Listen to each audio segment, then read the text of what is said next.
go. I actually need to now check what the audio is saying and make sure that you can't hear my fans. Give me 2 seconds.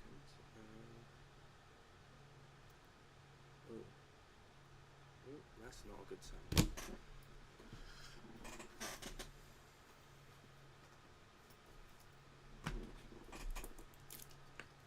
That should all be good there, I think.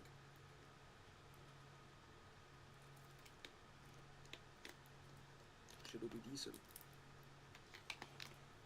Give it like a few more minutes before I actually get into everything that I was going to discuss. But there's a wide range of topics up for discussion today. In obviously the new form of a weekly series that I want to do Sunday streams. I think that is probably so because I've wanted to get into streaming, and like as you've seen, I've done streams before. Not very consistent. As you've seen, there's like usually quite a gap between every stream that I do. So I wanted to get more consistent at it, and I think the best way to do that is to just do one stream a week and then see how that goes. Sunday's the best day that works for me. It would be the day that if I had work, if I finish the earliest, so I can always have like a set time to do a stream that's not going to be like too late.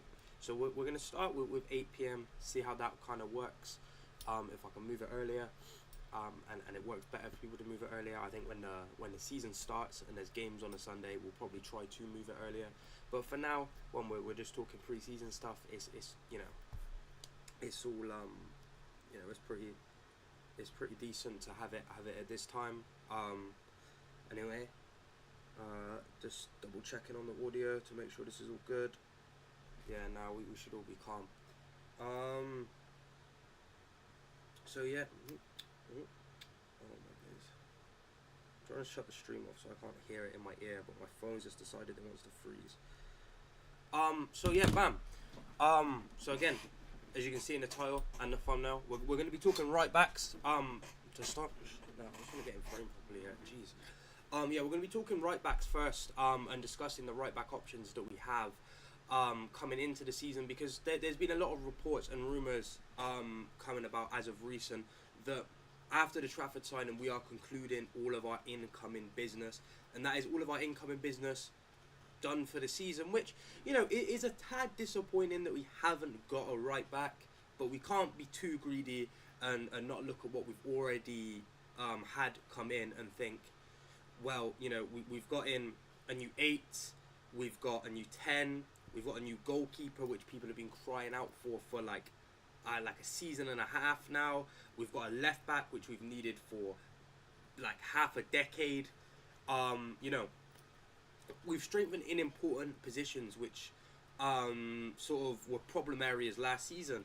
I'd say the only area that we've strengthened in that wasn't a problem area last season, which is kind of weird to say, is left back, because I thought Vardiol and O'Reilly were putting some exceptional performances last season. But other than that, they were definitely positions where we needed to strengthen, or we just needed some more depth. In those positions, again, right back, very, very disappointing that we haven't had one come in. But, I think the business that we've done so far is pretty decent. Now, when it comes to outgoings, though, I just need to get let me get the tweet up. 2 seconds. I did see a tweet about, the players that City are like still rumored to want to sell, and there were some names on there that, here we are. So Man City are looking to sell this next set of players that I'm about to list off, right? Jack Grealish, who I believe that Jack Grealish is unsellable. James McAtee, which I think is a huge mistake if we sell James McAtee. I think unless we were going to bring in someone that is around the same age and considerably better than him, I do not think we should be selling James McAtee. Calvin Phillips, who I also believe is unsellable, and Stefan Ortega, which is fair enough. Like, oh, sorry. I've come back from holiday and I'm a tad bit ill. So apologies if I sound really nasally. But yeah, so Jack Grealish is unsellable, really. Like, I honestly believe with the amount, like, with the wage demand that he's going to demand, with his form and his injury record over the last 2 seasons, he's unsellable. No one's going to want to buy him. Nobody's going to want to buy him. You've got Phillips. We've seen his loan moves over the past season and a half. Not worked out. Again, injury record. Again, his form when he's actually played for City. And the wages, again, I think Phillips is unsellable as well. I don't think we're going to sell Phillips. I think Jack Grealish and Phillips will be at City until their contracts reach their end. Ortega, I think he'll go. As I mentioned in my Trafford video, if you guys haven't watched that, please do go and watch that one. That is slacked a little on views. But then again, I was kind of expecting it to. I rushed it out a little bit because obviously I didn't have any content planned or recorded while I was on holiday. So I came back, got out a video, was a tad bit ill, wasn't expecting it to do numbers, and it didn't. But yeah, I think Ortega will go. Obviously, the main link so far is Manchester United, and I wouldn't even say it's a link. It's just like they've shown interest. They want to see where that interest will lead them. I think it would definitely be a good signing for them. It would be very, very sad to see Ortega go to Manchester United. Considering the role that he played in the treble-winning season, it would be very, very disappointing to see him go there. But would I blame him if he went there? Would I be upset? No, not really. We can't offer him the football that he wants. He wants to be a first choice goalkeeper. He's not good enough to be our first choice goalkeeper. We learned that last season when Ederson was in horrific form. We'd be like, okay, we've got Ortega to come in and it will steady the ship. And Ortega would just play just as bad. And again, like I said in my video, it could be an off-season. But do you really want to chance that at his age when you've got James Trafford, who's, 22? And he, can afford to have an off-season because he's still learning and still developing. So you'd prefer to see James Trafford make mistakes over Stefan Ortega and Ederson make mistakes because there's space for him to learn, whereas there's not any space for Ortega or Ederson to learn, really. So, yeah, and again, I've already said my piece on James McAtee. I've said my piece on James McAtee in at least 2 videos on the channel as well. We can't keep selling these academy graduates, right? We can't. No matter who it is, right? Because we just end up in this toxic cycle where, and it obviously started with Palmer. Palmer leaves the club. He was never really going to get game time in the position that he plays for Chelsea, for City. So, Pep sold him. We made some good money on Cole Palmer. Obviously, he went on to be an absolute world beater in the last 2 seasons, right? And everyone's like, oh, why didn't we sell Cole Palmer? We're having to watch Grealish play. We're having to watch Foden stink it up, blah, blah, blah, blah, blah, right? And then, you have Rico Lewis who have a poor game. And they're like, oh, wow, we kept Rico Lewis, but we sold Palmer. We sold Rodgers, Delap, and all these people. And that's exactly what's going to happen if we sell James McAtee. And then it puts even more pressure on people like O'Reilly and Lewis to succeed because they're the ones that have been chose to say it. And all of these academy graduates that I've mentioned are all exceptional football players. And that is why they've had minutes in the past in the Premier League for City or for other clubs because they're all exceptional talents. But some just do not fit in the style of play that Pep's trying to play. And that's completely fine. But when talking about academy graduates, that does actually lead me on to sort of the main topic that I wanted to discuss, and the one that you see in the thumbnail, which is the right back options, right?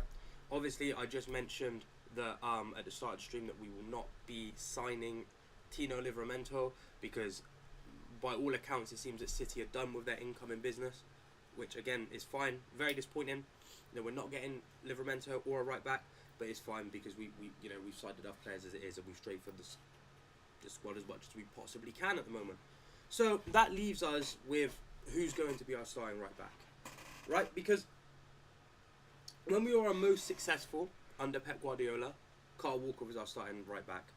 We saw what happened to Carl Walker. He became one of the worst. Well, let me turn this light down because it's actually blinding me. Is that still fine? Yeah, that's fine. Yeah, we saw what happened to Carl Walker. He just not good enough. Not good enough anymore. I've been saying that for 2-3 seasons. He wasn't good enough. His form fell off an absolute cliff. Actually, in 2 seconds. I've just derailed my train of thought because I've just thought of a way I could actually set this up where it could. This is where I break everything. So, if everything just comes crashing down around me, just don't, just ignore that. Am I able to push my computer back without it like just destroying my whole setup? Kind of, a little bit. Nah, fuck. Right, now this isn't going to plan. Yeah, we're just going to ignore that. We'll set that up later. But yeah, anyway, as I was saying before, I just distracted myself. With us not signing Livramento, as having Carl Walker out the door because he is well and truly finished, like I've been saying for the last 2, 3, 4 seasons now. Who's going to be our starting right back? Is it going to be Rico Lewis? Is it going to be Mateus Nunes? It's a difficult question. It is a very difficult question because I think a more natural right back option is Rico Lewis, right? But at the same time, I think Rico Lewis is like kind of wasted at right back because I think he can do a better job in midfield. But at the same time, Mateus Nunes is not a right back. I don't think he's that great defensively. The only thing he brings to that position is his insane and relentless work rate. So like, it is a very difficult one because I'd say that I would prefer to have Rico Lewis start at right back. I think that is my sort of preferred kind of. Oh, sorry, I'm trying to set this up again, and I'll get it to work. I think. No, I won't. No, I won't. I'm just gonna prop it up on something else. But yeah, as I was saying, like I think Rico Lewis is the better option of the one that you would sort of want to be your starting right back. Given like the actual defensive ability, I think Rico Lewis is very, very good. I think he was very, very good at the start of last season. I thought he played an absolute blinder in the opening game against Chelsea at Stamford Bridge. I thought he was exceptional, and I actually thought he was going to go on to have a breakout season at right back. And then kind of the whole team's form just went off an absolute cliff. And Rico got scapegoated quite a bit, I think. And I think a lot of it was quite unfair because, his performances weren't great throughout the whole season. You know, he picked up a red card against Palace. He's picked up a red card in the Club World Cup. So maybe discipline might be a bit of an issue with Rico, right? But I don't think his performances were as bad as people made them out to be. I think he was widely used as a scapegoat because, again, he was an academy graduate that's made it at City over someone like Rodgers, Delap, or Palmer, and people get very hung up on that. People get very hung up on the fact that we have sold certain academy graduates in the past, and we've had some kind of work and stay at City that may not be as good as the ones we've sold. And people do get very hung up on that, and it can become a very toxic mindset when judging the younger players. And I kind of hope that doesn't happen to Nico O'Reilly coming into this season. If he ends up with more game time, more game time means that you've got more time to make mistakes. And I don't kind of want the treatment that Lewis had last season to sort of also happen to O'Reilly. I think that'd be very unfair, and I think that's one of the biggest criticisms I have of our fan base is the way we speak about some of our academy graduates sometimes. But yeah, Rico started the season very well, I thought. Again, he had some very iffy moments towards the middle of the season where his tracking runs weren't great. But you look at the defensive unit as a whole during that period of time. Stones kept getting injured. Ake kept getting injured. Vardy wasn't great. Diaz was not great. Akanji was Akanji. Walker, atrocious. You look at the whole defensive line during that middle part of the season where we were truly awful, and they were all putting in criminal performances. It wasn't just one, it wasn't just two, it was the whole back line. And I think it is very, very unfair to judge someone as young as Rico on their footballing ability during those periods of times. And again, he has had poor performances outside of that catastrophic run of form that City went on. I'm not going to sit here and lie and say he hasn't. But again, he's a young player and he still has time to develop. And I think that sticking with him as our right back would be a very good move for his development. But we would have to just be patient with him. And we wouldn't, expect him to be perfect every game because that's just an unrealistic standard. But at the same time, coming into the latter end of the season, when Rico was at his best, was when he was playing in midfield. And again, you know, he's never going to be strong enough and physical enough to play as a 6. That's never happening, right? You're never going to see Rico Lewis play as a 6. He just does not have the physical ability. But some of those times where he's picking up the ball in those pockets and he's, you know, pinging off one pass, or he's, you know, picking up the ball, trying to recycle possession, or even just picking up the ball and driving with the ball and running forward. I think he's very, very good at picking up the ball in the pockets, Rico Lewis. A lot like Kovacic can do. It's probably the only thing Kovacic can do, but a lot like Kovacic can do, and a lot like Foden can do. You know, he's very, very impressive in those tight pockets of space in the midfield, is Rico Lewis. And again, I think that is because of his short stature, and stuff like that. So, you know, I do enjoy watching Rico Lewis play in the midfield, but when you look at the midfielders we now have ahead of him, you've obviously got Nico Gonzalez, you've got Foden, you've got Rodri. Unfortunately, you've got Kovacic, you've got Gundogan, and you've got Bernardo Silva. You're not going to see Rico Lewis getting consistent minutes in there, especially when you know either Bernardo, Gundogan, or Kovacic is going to be starting in that team. One of them will be starting 100%. Possibly even two of them will be starting at all times, because you know Pep Guardiola feels the need to have one of them, at least one of them, in the starting 11 at all times, right? So you've got the number of midfielders in there, right? And as well, when it comes to where he'd play, he'd probably play as an 8. You've got Reinders in there, you've got Gundogan, and you've got Kovacic. So, you know, that already lessens the amount of minutes he'd get in midfield, right? So, although I think he's good in midfield, I think it will be harder for him to develop at City as a midfielder, given the midfielders we have now and probably the midfielders we'll have in the future.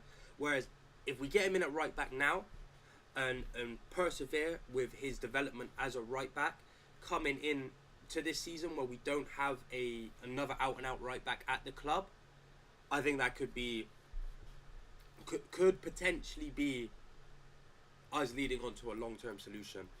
And again, if it doesn't work with him at right back and we come into the season and he's just not performing at all and his performances are just not up to scratch for City level, then maybe he is a midfielder.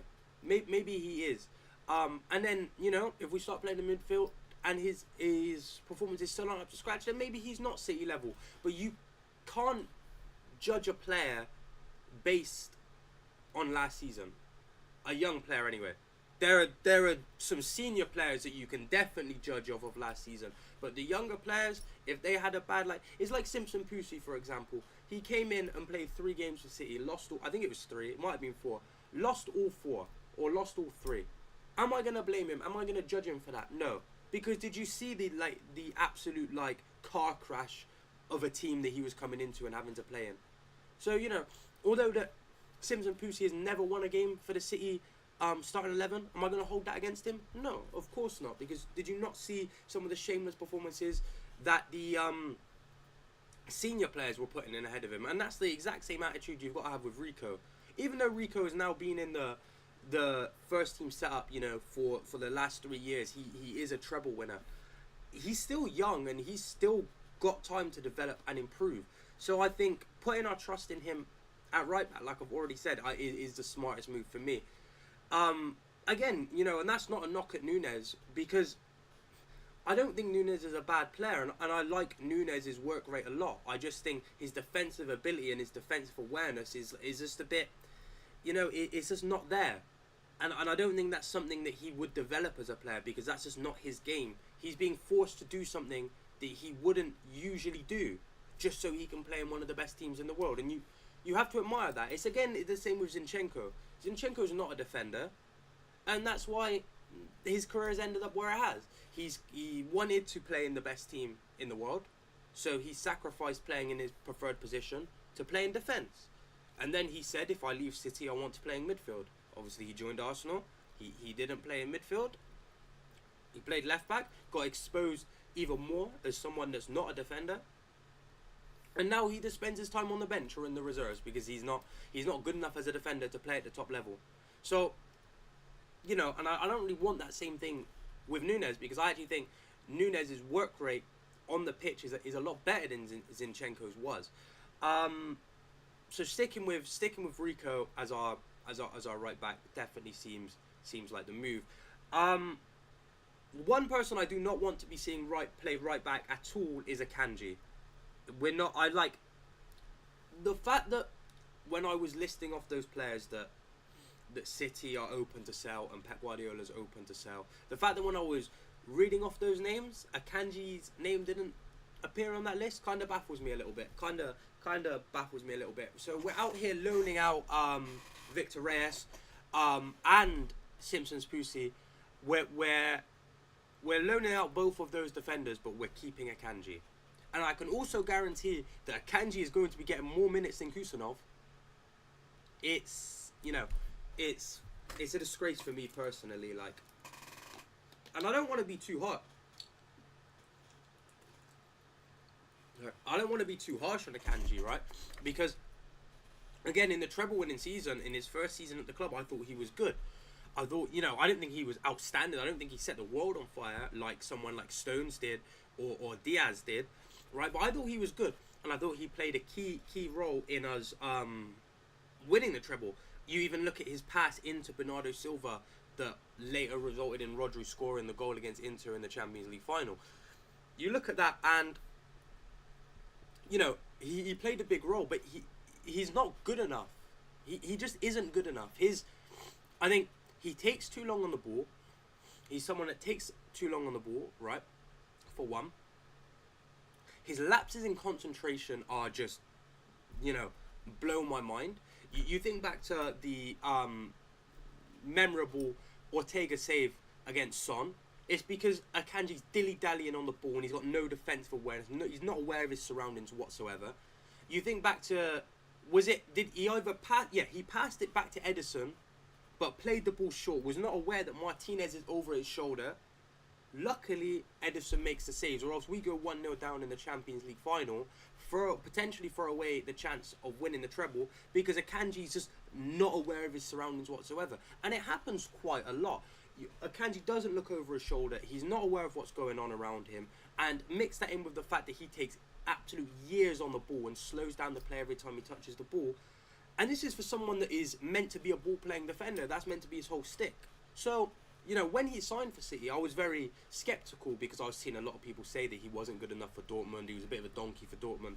Obviously, he comes in and sells me an absolute dream in the treble-winning season because he played his role to absolute perfection, obviously by that slight lapse in judgment in the Champions League final. And I'm like, okay, we've got ourselves a little gem here in Akanji. And then I watch him the season after. And I'm like, right, this guy's clearly not very good. And that's not me like trying to be too harsh. I just don't think he's that good. And we're now finding ourselves in a position which we have with Bernardo in the past, Carl Walker in the past, where we're prioritising a senior player that is not going to develop any more in his career over young, exciting prospects. Why are we loaning out young defenders when they're probably better than Akanji? And we're loading them out, right? And we're expecting Akanji to play good. We're expecting Stones to stay fit and Ake to stay fit. Because we've loaned out 2 young defenders now. When we've got 2 defenders that, their fitness is very iffy. And are they going to play a combined 20 games between them in the season? Probably not. You've got Akanji, who's a fraud. And I just don't think is good enough to play for City. But we have these young centre-backs that we're loaning out. And that haven't really been given a chance. Like I said, Simpson Pussy comes into the team when all of our defenders are injured. Comes into some absolute car crash of a defence. Loses every game he plays. Never to be seen again. Was it his fault that he's never won a game for the City first team? No, not really. I'd say he had very limited, sort of responsibility with those losses. I thought he was, okay in those games. I don't want to say good because losing 4 games and not winning one as a defender is quite criminal, but I'm not going to hold that against him, like I've said. So, the fact that we're not getting rid of Akanji means that I think he will also play at right back from time to time, which is not something I'm very much prepared to see. And if I, do a few watch-alongs on this channel, you guys will be, you guys will get to watch my sheer frustration at watching him play. But moving on from just my thoughts, I did want to go and see what some other City fans on YouTube are saying about it, because when it comes to the right back stuff, and when it comes to even the last week of transfer news and sort of like speculation of what's going to come into our season, coming into the season now, I haven't, I was on holiday from last Friday up until Tuesday, and then since I've come back, I got out that Trafford video, and I've been a bit ill, so I've been trying to, just relax and sort of recuperate. So I've kind of taken a step away, but I saw that esteemed company, he did a video talking about City's right back sort of situation. So I thought we'd sit here and watch it together, and I'd give him my thoughts on the stuff that he's saying and sort of take in what he's saying as well. Because again, like I said, I'm a little out of the loop, and it kind of breaks up my talking a little bit, because not gonna lie, this card I have is low-key still kind of killing me off. So let me boot that one up now. I think I've got to get it up. Just making sure all of this is working. Let me get my headphones. These make my head look big, bro. I don't know if I need to get some wired ones, because these make my head look big. I don't like this. That's loud. Let me make sure I get it up on screen in a moment. Let me just get it all. Make sure it's all working. There we are. Okay. Let's get that up.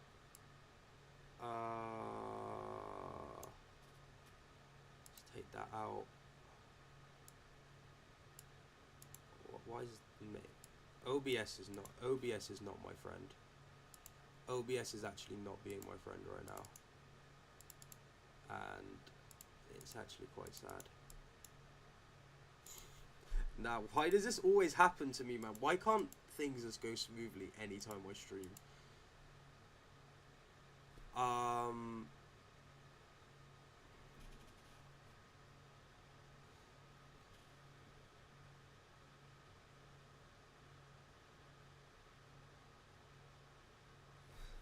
We should have signed Wesley before Roma. To be fair, I did see the links with him as well, but also cheers for the kind words, Blue Moon. I did see the links for him as well, but again, it's one of those things where I think, because we're in a situation where we 110% need a right back, clubs are going to try fleece us out of money. So there's a lot of deals that have went on which we look at and think are a good deal. Like, for me personally, I wouldn't have minded getting Walker Peters in. And I've spoke to a few people on Twitter, and I was like, oh wow, was it Villa or West Ham? One of the two that went and got their hands on Walker Peters from Southampton. And I was like, we gave them a free run at him. We should have at least, put in a bid or two. And I get he's not the greatest, and he probably isn't, at that level where he should be playing for, for a top Premier League team. But at the same time, like, at least give it a chance. Like, at least throw a bid in there. If you can get it done relatively cheap, like, is there really that much of an issue of doing it, even as a stopgap solution? Because again, he wouldn't be the future of us, because he's not as young as he once was, obviously, because that's how aging works. But like, I wouldn't have minded it, even just for a season or two, where we can go and sort of assess long-term options, because it's like the kind of the situation we found ourselves in with getting Gonzalez. We cried out saying we need a backup six, and we never got a backup six. I'm not even counting Phillips, because, like, what's the point? But you know what I mean? And then we get there. Yeah, we did. And that one, I wasn't happy about him being sold, because was he on loan at Dortmund and he was very good at Dortmund, or was he on loan at Athletic? I knew he was out on loan, and he did very, very well out on loan. But before he even came back before he even came back from loan, the club have basically come out and said, we're not. He's got no role in the club. He's got no role in the club. And I think at the moment we are now suffering from the fact that Carl Walker played at the top level for so long, right? Because yes, we had Cancelo that was, you know, in there, and because Cancelo was able to play on both sides, he got more game time than any other right back did at City. But you look, we sold. Obviously, we had Frimpong, we got rid of Frimpong. We had Porro, we got rid of Porro. Like, there's a common theme of where we've had high-profile right backs at the club, and we've just moved them on because our right back at the time was considered the best in the world, and because of how he was progressing in his career, people weren't looking at him thinking, well, he's on the decline and he won't be able to do it for much longer. Because although I was always very, very critical of Carl Walker and his decision making, his actual footballing ability, I was not expecting him to decline from the level he was performing at to the level that he dropped down to. Like, as someone who was always critical of him, not even I was expecting him to fall off as hard as he fell off. It was quite surprising. So I guess that kind of caught the club off guard, thinking, oh wow, right, we've got, you know, we went from having the best right back in the world, right, the best right back in the world, and now the geezer can't even string two passes together, and now we're without a right back. You know, like, the club weren't expecting that, and that's kind of an issue we've fallen into as of recent, is because we've got the best players in the world in certain positions. The club think, well, we don't need to replace him, and if we're going to bring somebody in, we're going to bring them in for like a season because they're not going to get the game time they want, and then they're going to kick up a fuss and leave. Kind of like what happened with Alvarez. You know, Alvarez wanted game time, and instead of, you know, coming off the bench or playing cup games as a striker, he was like, no, I want game time. Force me into the team. Get me into the team any way possible. We saw how that went, forcing Alvarez into the team any way possible. It was detrimental to the team's performances. So we sold him for a good amount of money. People say that was a mistake. I personally don't think so. I think if a player is not willing to play the squad player role or the backup role, and they want to force themselves into the team, not fight for their spot, but force themselves into the team, then I don't think they have any use to the team. Like, it's not all about having superstars and the best in the world in every position. You need to have players that are willing to sit on the bench and willing to play a lesser role. And that is why there are players in the Premier League that I have a lot of respect for. Like, I respect Endo at Liverpool because I think he plays his role to perfection. You even look at Fernandinho when he was sort of on his way out at City. He was happy to take a step back and be like, okay, there's still stuff I can give to this team, but I'm just not as good as or as important as I used to be. You know, so I think I respect backup players a lot more than I do the superstars, really. But I've been putting off playing this video, so we'll see what Stephen. Good morning, guys. It's Stephen here, back with another video on Thursday, the 31st of July. August tomorrow, which means the Premier League season is staring us down in the face. About 2.5 weeks until the season kicks off, and there's plenty that could happen between now and then. But today I thought I'd do a little opinion video on the latest reports that suggest that Manchester City might be about to pass on the opportunity to sign a right back in this transfer window. We could persevere with what we have, which is interesting. I'm sure we'll be reacting to very calmly. Yeah, it's... Even though I've already said it before, again, I'll rehash it because it's been brought up in the video.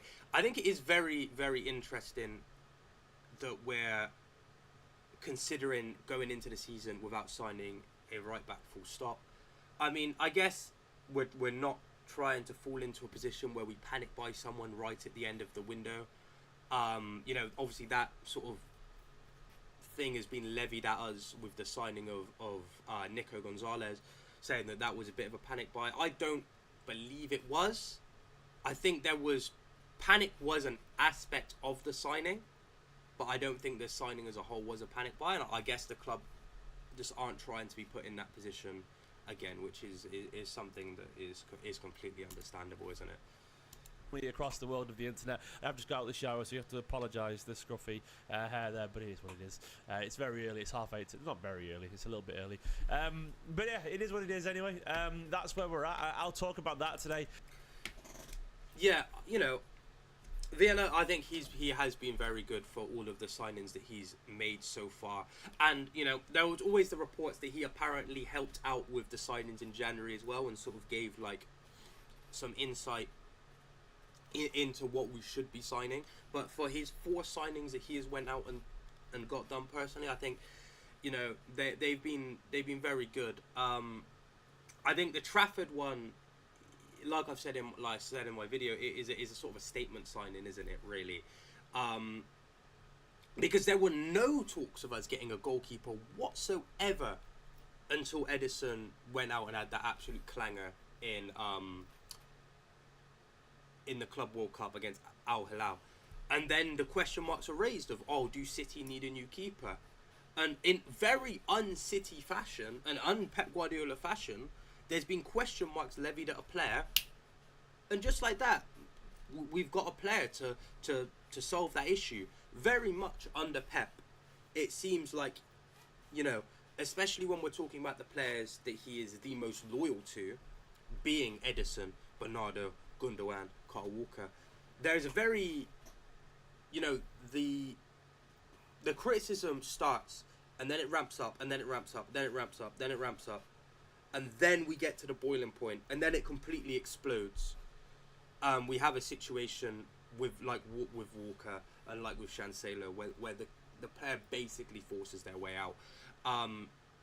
But with Edison, I thought it was very, very interesting that, you know, the criticism towards Edison and his family did go too far, like in the personal attack regards. But when I'm talking about criticism, I mean of the actual footballing like ability, and when it gets spoken about like by the media and stuff like that, and when it goes like actual mainstream, just not in the social media spaces spoken about between fans. But I think for us to sign Trafford before we've even had chance for Edison to be the topic of discussion between mainstream pundits shows that we are coming into a bit more of a ruthless era of City, and players are no longer being given like, you know, extra time because of the stuff that they've achieved in the past or because of how loyal they've been to Pep.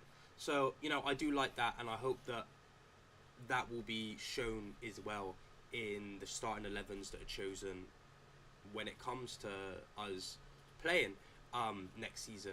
Obviously, there were many points last season where Bernardo should have been dropped, Walker should have been dropped, Gundogan should have been dropped, but they were playing consistent match after match after match, and they just weren't performing at a high enough standard. And I'm hoping now that we've had a season like we did last season, and we saw the results of that sort of team sort of selection, I hope that we now find ourselves in a position where that doesn't happen again, and we're a lot more ruthless with our with our team management and distribution of minutes between the players in the squad. I'm going to try and approach this quite reasonably as well, in terms of, you know, I want to remove a lot of my opinion from it initially and look at what it could mean in terms of like factually and stylistically and all that kind of stuff, and I'll go through where this report's come from, what does that leave us, you know, who's the options, how can we play, and how it possibly could go from the best case scenario to the worst case scenario. Just try and be really balanced and calm about this, because we're surrounded by intense reactions all over the internet. I'm not sure you need me throwing more fuel on the fire or getting too giddy or getting too sad. Just somewhere in the middle, you know. It's a nice balanced reaction that covers all bases here. Don't forget, if you are enjoying this kind of content, please give the video a like and please subscribe. I did a video that lots of people found funny yesterday where I talked about my ideal starting 11. So I'll go over to the source of this bit of news, and it's from Jack Gaughan over at the Daily Mail. Now, Jack Gaughan, if you don't know who he is, he's one of the press pack in the north. Basically, he's one of the guys who tends to know a lot about Manchester City because he's a Daily Mail journalist. He covers Manchester City, and he has more than a know on things what are going on there. I think he's got the ear of someone at City or something like that. But I think it's very obvious that if Jack Gaughan speaks, you probably should listen. So this is an article all about City's sort of transfers and the latest that's going on there. And I'll go over to the bit that suggests that Meet the Shark Flex Breeze man. Pro Mist. It's the If I'm going to powerful stream, I indoor actually need to go outdoor and fan invest that in YouTube transforms Premium and because I'm not dealing with this. We are going to sign a right back. So he says, this is what do they still need to do? We need a senior right back, of course. Absolutely. He says, who are they targeting? So this is the bit that's caused a lot of consternation on the internet. And City are suggesting incomings are done, saying that there are no plans to... This is what I was sort of hinting at earlier on in the video when I was sort of like doing my intro. That I have seen reports that the incomings are done. Which again, like I've said it many times, I mean, it's kind of disappointing we're not going to get a right back, but... Livermore at Newcastle United, and there are no ongoing talks about a right back. Said it should be noted that there have been changes of heart with transfer business over the past few months. For instance, the noise and issues that City would prioritise a right back over left back, but then pivoted to Aït-Nouri from Wolves, which is true. It's very possible that City could come back go for a right back if someone comes available on the market. But as it currently stands, it looks. I think that is the most important part. We should only go out, considering the money we've spent already. We should only go and sign a right back if someone becomes available on the market, and we shouldn't just go throw a huge lump sum at somebody just because, right? Just because they just because we need a right back, or we need a right back, we want a right back, the fans are crying out for, like, there's no point just throwing money at a player to play that position. If United get Donnarumma when we had the chance to, we might look a bit stupid if Trafford doesn't perform, but I think he will, and he might win us a penalty shootout as Edison.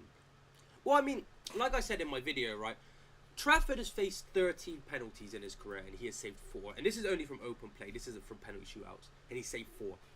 I think Edison has faced 55 penalties in his career, and he has saved 6. So that's just one stat to throw at you for the penalties. But if United get Donnarumma, and the thing with Donnarumma, and this is something I'll say when it comes to Donnarumma. Donnarumma's a weird goalkeeper for me, because when I watched him in the Euros in 2021, I was like, wow, this guy is an exceptional keeper. Like, obviously he was hyped for years. He was playing for AC Milan when he was like, what, 16? You know, I've known about everyone's known about Donnarumma for donkey's years, right? And then he was absolutely exceptional in that World Cup, in that Euros, right? Obviously, plays for PSG, and the two best goalkeepers in the world at that time were Edouard Mendy and Donnarumma, right? For the Champions League and the Euros, right? And then you come into that next season, that 21-22 season, and both of their forms just kind of dip. And I'm watching both of them, and I'm thinking, are these two goalkeepers really, really that good? Obviously, Mendy went off to Saudi. Apparently, he's performing a lot better in Saudi. And Donnarumma, again, I kept watching him, and every time I watched him, I was not convinced on Donnarumma. You know, but then we get on to this season just gone, and I'm watching the Champions League, and I'm watching him against Liverpool. Even in the game we played against them in the league phase, I'm watching him against Arsenal, I'm watching him against Villa. Absolutely outrageous goalkeeping ability on him, right? And he was almost, he was putting in Courtois-esque performances, right? So he's good, but I just think he's too inconsistent from everything that I've seen from Donnarumma. Like, I wouldn't want him at my club because of how inconsistent I've seen him be. Like, I'm not even gonna come here and say that he's not a good goalkeeper, because he is a very, very good goalkeeper and has the ability to be a very, very good goalkeeper. But is he the most consistent goalkeeper from what I've seen? Maybe not. I don't think it would really make us look that stupid if Trafford doesn't perform, because Trafford's again got time on his side, whereas I think there's a lot more pressure for Donnarumma to come in to Manchester United and perform than there is for Trafford, especially coming off of the back of just winning the treble with PSG. Do you know what I mean? Like, I just don't think he's the sort of player that I would have wanted us to take the punt on, personally. Just because I think he just is a tad bit inconsistent. But if you think that, like, he's a quality keeper and a world class keeper. I wouldn't hold that against you, because he is a very good goalkeeper. Just from what I've seen, I think he's just a little bit inconsistent for my liking. Looks like we won't be signing a right back. It sort of aligns with what Guardiola was saying after the Club World Cup as well. When he said he thought the business was basically done. Now, of course, you signed James Trafford. Obviously, and since you then, always have rumours like that. Like, let me pause this. It's like, I remember when I was in school, and there was this rumour, this crazy rumour going around on the internet, right? That Pep was wanting to swap De Bruyne and Aguero for Griezmann. And this was Griezmann at like his peak, right? So we're not talking about Griezmann like now. And that's not even me like slandering Griezmann, because I still think Griezmann's an exceptional player. Griezmann's one of my favourite players that I've had the pleasure of watching, right? That's not me saying Griezmann's bad, right? But swapping Aguero and De Bruyne, like, you always have rumours like that. And I think even if there was some truth to Haaland, Pep wanting to swap Haaland for Bellingham, I just don't like. I don't think Bellingham's as good as Haaland. I don't think, like, when it comes to Haaland, he does have an ego on him, you know, and what all big players should have, a bit of an ego. But Haaland's happy to just be a cog in a machine, and just to keep it ticking. I don't think Bellingham would want to do that, and I don't think Bellingham is the sort of player that would work well under Pep Guardiola. I think Bellingham, and that's fine, like, you know, there are always going to be players that are individuals, they are superstars, and they want to be the main man. And I think Bellingham is that, and I just don't think that is something that would fit well in our team, personally. Again, it's like kind of what's going on at Real Madrid at the moment. You've got 3 players in Real Madrid that want to be the star man. You've got Bellingham, you've got Kylian Mbappe, and you've got Vinicius Jr. All 3 of those players want to be the main man, and it's impossible. It is impossible for all 3 of them to be, right? It just is, like. So there needs to be some compromise. Is there going to be compromise under Alonso? We'll see, because they've now even got Trent coming in, who is a superstar in his own right. So I think even from a Madrid point of view, that wouldn't make sense, because you've already got Vinicius and Mbappe sort of squabbling over the left wing position and the striker position. Would throwing Haaland in there, where they haven't even got rid of Rodrigo yet, would that like even make sense from a Real Madrid point of view as well? I think it would be too much of a headache for Alonso to deal with. Like, to even facilitate a move for Haaland, one of Vinicius or Mbappe would have to leave, because you wouldn't be able to have all 3 of them. I just don't think that works. But like, it's always interesting to see rumours like that. It's like when Gareth Bale was always linked to leave Real Madrid, and it would always be linked with United. You just knew it wasn't going to happen, but the more and more you heard about it, you were like, it might happen, you know. But yeah, a Norwegian wonderkid back then, and it feels like James Trafford is a very much opportunistic one, based off the potential of Ederson wanting to go or Ortega wanting to go, and I don't think that was in Guardiola's plans to get a new goalkeeper, if that makes sense. I think when Guardiola said he felt like the business might be done, I think he was referring to general starting positions around the pitch and all that kind of stuff. And I think he was probably... Protect your dog from fleas and ticks with an easy-to-give chewable tablet. How many ads am I going to have to sit through this? Like, I've literally not even had this video on for 5 minutes. We're telling the truth, within reason. We still could sign a right back, but what does this mean? Now, essentially, as the article pointed out here, if we don't sign a right back, we are left with these players here. Nunes, Rico Lewis, Manuel Akanji and Kusanov are all operate out there. Basically, we're left with these players, which is... Right, again, so let's look at the names in there, right? Now, I've basically already discussed all of these names, right? The first 2, Nunes and Lewis, I think are very much fair. Very much fair 2 names to put in there. Like I've already said, I'm not going to rehash it again. I'm not going to sit here and keep saying the same stuff. I've already said I think Rico should be starting over Nunes. I don't think Akanji should be anywhere near the right back position, and I think Kusanov should be our centre back. I think Kusanov should be interchanged between him and Diaz, and it should either be Diaz and Vardiol or Kusanov and Vardiol playing at centre back. Ain't Nori, Vardiol, Kusanov or Diaz, Rico Lewis. I think that should be the back line, personally speaking. But let's see what Stephen has to say.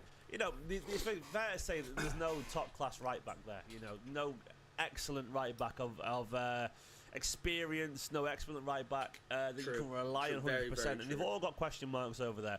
I think it's fair to say as well that they've all had good games at right back. Kusanov maybe not in particular. He feels like very much a bit of a wild card there on that list. But Akanji famously during the treble season. Look, I know you're already screaming at the screen. That's a long time ago. I'm adding the caveats to be fair. Akanji during the treble season played at right back and did quite well there. Sometimes I prefer Akanji at right back actually than I do at centre back. Mateus Nunes. Yeah, he probably is better at centre back than he is at right back. No, he probably is better at right back than he is at centre back, but that's not saying much because he's awful at centre back. I think actually did himself no harm whatsoever in his right back stints last season, and the fact that we're in this situation now is probably because Nunes actually played pretty well, and he's shown himself to be a pretty good. You know, he did. Yeah, Nunes did play well towards the end of the season. Devastatingly powerful runner from right back, and Rico Lewis is has at times looked very good at right back, mainly a couple of years ago. That is very true. When Kusanov played at right back against Madrid, I remember watching that game, and the commentary team were crucifying him. But Vinicius didn't really do too much, I don't think, personally. I mean, there were times he got the better of Kusanov, of course. You're as a winger, if you're a top class winger, no matter what fullback you're coming up against, you should get the better of him at least twice, or else you're not a top class winger. Of course, your wing is always going to get the better of you as a fullback, at least once or twice. But it was not as dominant of a performance by Vinicius as like Rio and the rest of the commentary team were making it out to be.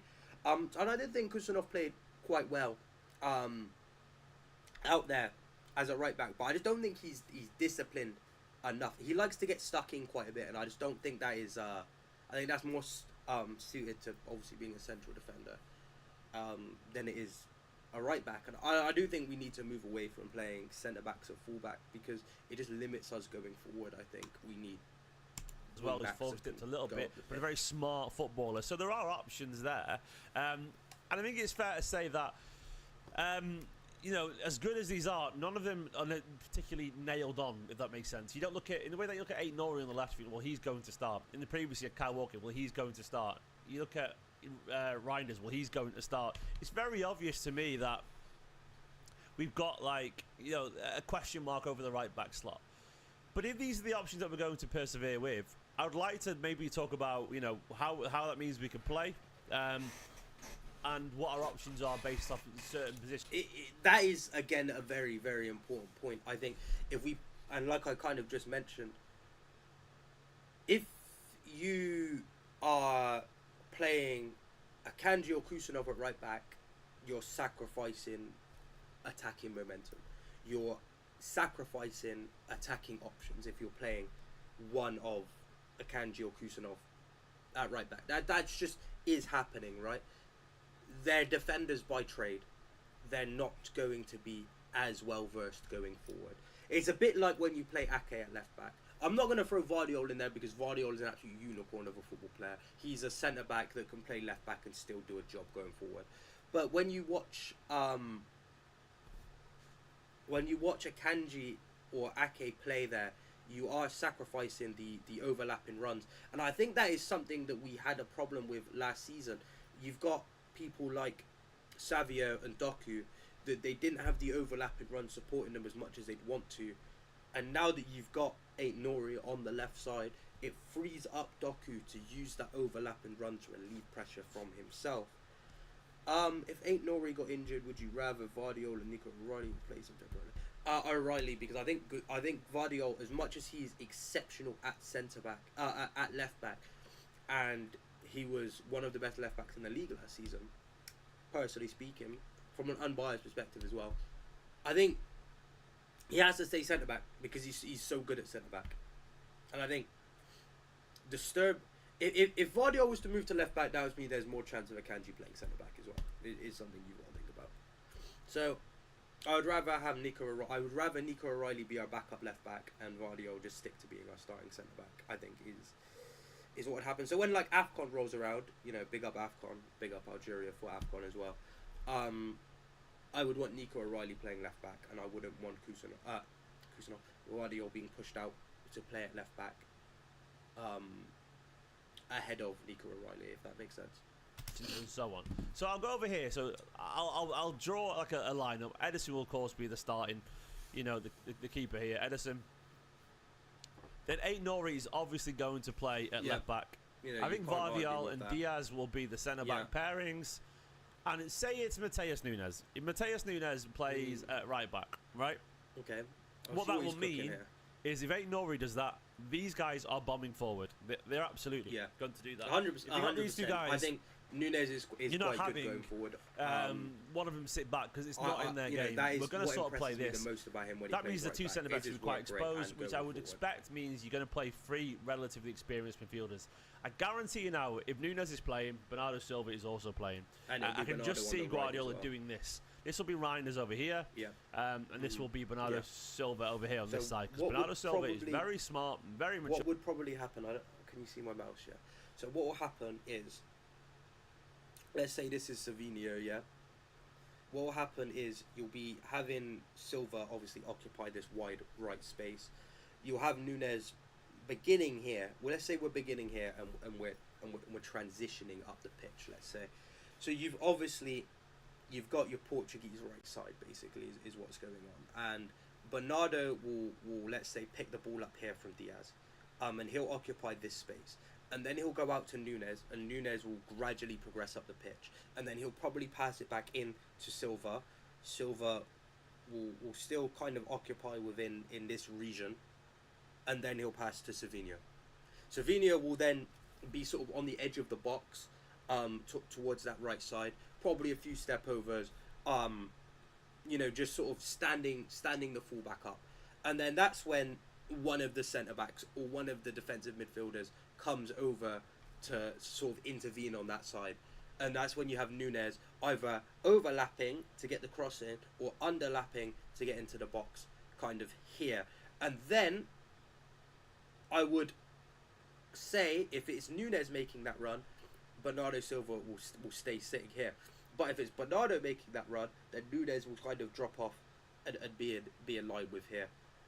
That's sort of my prediction of how we'd play if this was our lineup. But I will see if me and Steven are cooking on the same wavelength there. Guardiola loves him, and like he did in the Club World Cup, he'll be covering this side here as Nunes gets forward. That is going to happen. You don't have to like that, but if Nunes is playing, I would love to see Nico Gonzalez maybe in that role over there, but we're not going to be seeing Shirky and Rodri and Reinders ahead of the centre backs if Nunes is playing, because Nunes 100%. Is to get forward like this, and as the players took in from wide. He goes forward. And so this would probably be Doku or Marmoush. The thing is, why I prefer lineup build the other one is because I can put like a hyphen to choose two players. I mean, it could be Marmoush too. That could be Foden, Shirky, whoever. But that's what I think will happen. I mean, you could see Shirky play here. You might do that. But I don't see it. That to me looks really exposed, and I just don't really see how Shirky will end up being in the front line if we're playing Nunes and Nori as fullbacks. Yeah, I think if you did this sort of midfield here, and let's say you have Foden here or Savinho here, you're way too none of these forward players will be able to operate if you're playing winger, Shirky, Marmoush, Doku. And you've also got the fullbacks, and none of them are going to be able to create anything because all of them are going to want to get on the ball and create something, and they're all going to be trying to pick up space, but there's going to be no space because you're going to have the other 2 or 3 attackers trying to operate in that space. So again, and because I think they're obviously going to get forward. Take a back seat, I mean, against some of the bottom teams, I agree, Steve. You can do that. You can rest your bigger name, switch things up, and so on. But I reckon you're not going to see this level of fluidity because Shirky will want to be up here, which leaves these 4 guys here. Guardiola is happy when he's a 2-3, i.e. this is these 2 guys here at the bottom, Vardiol and Diaz, and these 3 here. Guardiola likes a 2-3 or a 3-2. So 3 defenders and 2 midfielders. He likes that 5 back for a reason because it covers the channels, it stops us getting counter-attacked, and that's what he pivoted towards the end of last season, and we were much better defensively when he considered that. So I don't think Shirky. I think Shirky will get. He'll be getting sort of wide stints and tucking in. If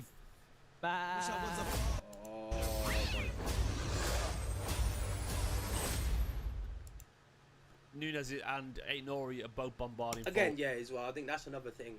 Even speaking about Shirky is he. We're not gonna play with a 10. We're just not. We're not gonna play with a central 10 because it just won't happen. So Foden and Shirky will be doing wide stints. Could he? I don't think so. I don't think so. Again, that's just limiting him too much. You don't want a player like Shirky, like Foden, playing in a Reinders-Vault. You just don't. Like, that's just a waste. Even if they could do it. Let's say, hypothetically speaking, yeah, Foden could play. We'll use Foden as the example, right? Because he's the one that we've watched play the most. Let's say Foden could play in this Reinders-Vault, right?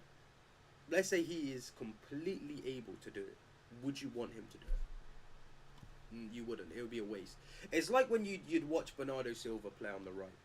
It's like when you're in 2022, 2023, maybe even 2021, and you're watching Bernardo Silva play on the right wing instead of Mahrez, instead of Sterling, right?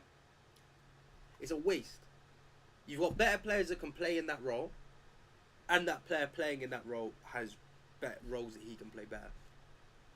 So, I think that's going to happen. I think it'll be this. It'll be Reinders, like that, and Shirky will be playing out wide and tucking in.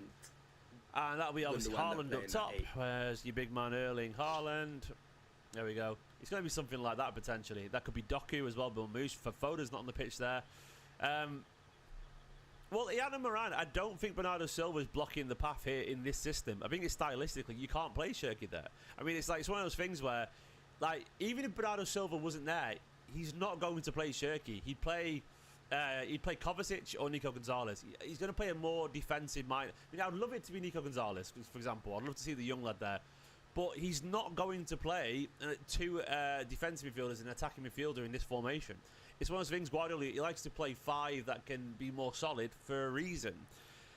And I don't think he's going to do that. So if you want Nunes bombarding forward, you're going to have to accept that likes of Foden and Shirky and Mamouche and Bob, they're all going to be in the front line, you know, so that's how it's going to be. I can't see Nunes, for example, sitting back a little bit, you know, it's just not how his game plays. If you play Rico Lewis, that would be slightly different. So Rico Lewis, if he was in the team, I think Rico Lewis would more likely to, so I'll get Foden in here, for example. Rico Lewis would be more likely to tuck in a little bit, so there you've got your 2-3 there. So if Rico Lewis is playing right back, there you've got your 5 players. I agree. I think if you're playing Rico, again, like I said earlier, he has the ability to play as a midfielder,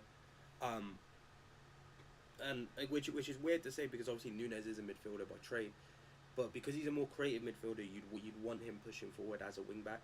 Whereas when you've got Lewis in there, who's a bit more of a fullback but can also play in the middle, you would want him tucking in. So Rico Lewis can play more central there, which allows, you know, Shirky and Foden or whatever, or Savino over here, this side or something like that, to be on the pitch as well. It allows that, really. It allows Oscar Bob to be over there. Because Ainori is going to be up here, absolutely. I just don't see how. I mean, obviously Foden's not holding the width there. I'm just saying, I'm putting him on the pitch. It allows the. For what it's worth, if Foden's on the pitch over here, he won't be holding width. These guys will be switching up and moving around, and Shirky will be over near him. Rico Lewis will still be here, but he'll be linking up with them. It'll be that kind of thing where they're moving around. But what I'm saying, Rico Lewis will not. If Rico Lewis is playing, and please don't argue with me in the chat about Rico Lewis cannot play right back. I'm showing options how he can play, regardless of what you think. I'm showing you if this player plays, this is how he will play. You know, so that's why I put Rico Lewis here, because if he plays, he's playing as a midfielder. He's playing as one of the 3. 2-3. It's going to be that. Rico Lewis won't be up here. Nunes would be up there, as we know. Nunes would be up there. But Rico Lewis wouldn't, because Rico Lewis is not an overlapping fullback. So essentially, the point I'm making, if Rico again, yeah, Nunes will overlap. Lewis will underlap. Lewis plays, he's going to tuck into midfield. Lewis will invert. and that's whereas what's going Nunes to will happen. mostly just So overlap, we've but got one option occasionally as an overlapping fullback. It's underlap, but, Mateus like, Nunes. If on Akanji was playing at further up right the back, pitch. Manuel Akanji, he's another that would tuck into you know, you got your three centre backs there essentially. When Akanji is playing right back, you can also step forward and tuck into midfield too, like that. You have to have the 2-3 shape or the 3-2 shape. That's what Guardiola wants. Guardiola doesn't know what he's doing. He's just throwing stuff at the wall. Discord applications, I'm all due respect, man. This is where, like, you know, that's... I think you've lost your head. The idea that Guardiola doesn't know what he's doing. Guardiola's the most successful manager of the past. Very true, very true. Like, I'm very critical of Guardiola, and I've been very critical of Pep in the last season or two. And I will admit, I was very close to being Guardiola out during that bad run of form. I think if we did not beat Forest when we did, around November, December time, if we did not beat Forest when we did, and we had the results after the Forest game, he would have lost his job, I think. And it would have been deserved for him to lose his job at that time. But he has restored faith in me since then. I think that is the only time I've ever been Guardiola, like close to Guardiola out. And I think that is a valid sort of feeling to have around that time. Let me just enlarge myself because I feel like I'm about to waffle for a bit here. You know, I think that was a very, you know, sort of okay, sort of accepted thing to feel at that time because of the state the squad was in and the performances we're having in. But a lot of the talk around Guardiola and a lot of the Guardiola sort of discourse that's going on at the moment, around people saying Guardiola's lost it this, Guardiola can leave that, we're not going to win anything if we keep Guardiola, like, it's just nonsense, right? It's just nonsense. And it goes the same way where you have people saying Man City need to make the most of Guardiola now because they're not going to win anything after Guardiola. That's not true. We won things before Guardiola and we'll win things after Guardiola. Will we win things at the same rate without Guardiola? Of course not. Of course not. Guardiola is generational. But that is like saying, look at United. Let's look at United. Oh, I looked bold as hell there. Oh, man. We're not getting that angle again. Oh, my Lord. Sorry. Is look at Man United without Fergie. Have Man United been successful without Fergie? No. Have Manchester United, since Fergie left, become a train wreck? Yes. Have Manchester United won things since Fergie has left? Yes. Manchester United are in one of the worst positions they've ever been as a club in modern history right now, after Fergie left. And they will still win trophies. They won a trophy not last season, the season before, and then they won a trophy the season before that. So to say that Manchester City would not win anything after Pep Guardiola leaves is absurd. And to also say that we're not going to win anything until we get rid of Guardiola is also absurd. Our worst team is other teams' best. We finished third and got into an FA Cup final. Pep did his best with a team bored of winning with no Rodri. Yeah, our team was very much bored of winning. As someone that was in attendance at Wembley for that FA Cup final, I think there were only a set number of players trying to make things happen on that pitch, and I think our best player that game was Josko Vardiol.